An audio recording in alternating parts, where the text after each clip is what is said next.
Hello everyone, welcome back to the channel. Today we're going to be going over how to draw Sasuke from Naruto using some simple shapes and lines.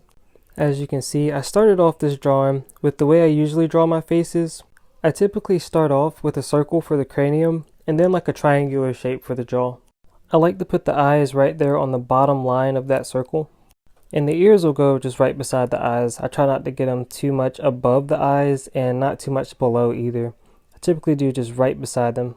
We kept the nose and mouth on that symmetry line, that way everything looks right. When I'm drawing these characters, I like to draw the hair around the face first. To me, this helps gauge where the rest of the hair will go. That way it doesn't look weird sitting on top of the head. So here we're drawing Sasuke's bangs and sideburns here. I'm just going to clean up some of my lines here. I think that jawline was a little dark. Alright, now we're going to move down to the neck area. Just drawing in where the cloak sits on the shoulders. You see I haven't drawn in the left side of his hair yet. That's because I want to get a good gauge on how far the cloak actually pulls up to his head. Well, I'm saying cloak, but I guess it's more like a long collared shirt. Sure, whatever you want to call it. Whatever you want to call it. Alright, and now we're going to draw in that collarbone here. Just get some of the neck muscles. Draw in the collarbone. And we're going to keep going with the hair here. Just doing some touch-ups. Just making sure it's not coming off too far from his head. You know, you want to make sure everything looks pretty proportionate. You don't want the hair to look like it's floating on top of the head, because that's a really weird look to have. Now this is in pencil. You don't have to make your lines super duper straight, but it is good to just have a good shape when you're drawing these lines here. I try not to make them too scratchy, even though right around that right eye there it is a little scratchy. But like I said, this is pencil. I am going to go back over it in pen. So you could kind of look at this as like putting down your guidelines. That is if you're going to be doing pen. Now if you were just doing pencil, I would try to make it a lot more seamless with these lines here.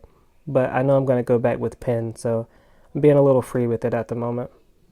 You can see I bring that sideburn out just a little bit to match with the other one on the other side of his face. I thought it looked a little skinny there. And you kind of want to make things pretty proportionate if you're doing side by sides here. And you can see with the hair, I'm starting to bring it out some just a little bit. Because I moved that sideburn, it looked a little wonky.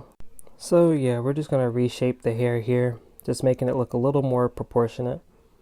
And sometimes you have to do this, you know, it's okay if you don't get it right the first time. That's what erasers are for. So yeah, don't be scared to use your eraser. We're just drawing in some of the eye there. I didn't want to go all the way through and go ahead and throw in the Sharingan because I wanted to wait till I got to the pen to do that.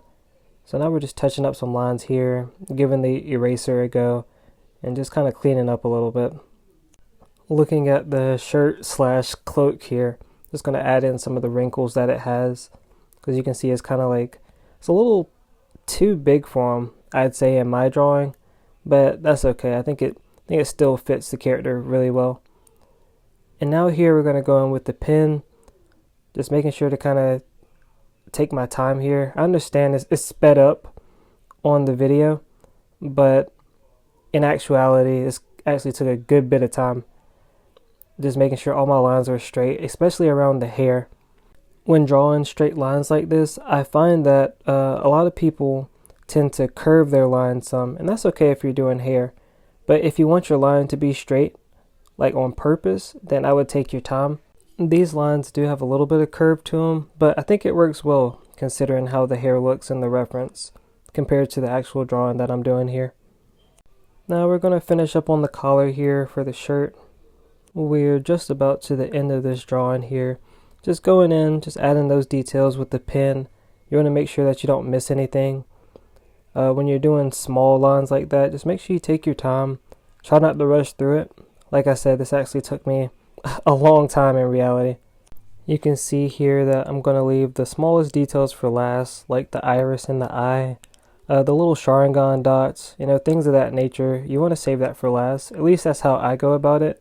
So that way you don't muddy it up worrying about the little details whenever you're drawing. You want to get the bigger stuff out the way first. Then you can go through and add those tiny details. Now here, I didn't actually have the colors that I wanted to actually get it close to the reference. So I ended up just blacking all of this out. I think it looked pretty good, really close to manga accurate. And yeah, this is turned out to be the end of the video here.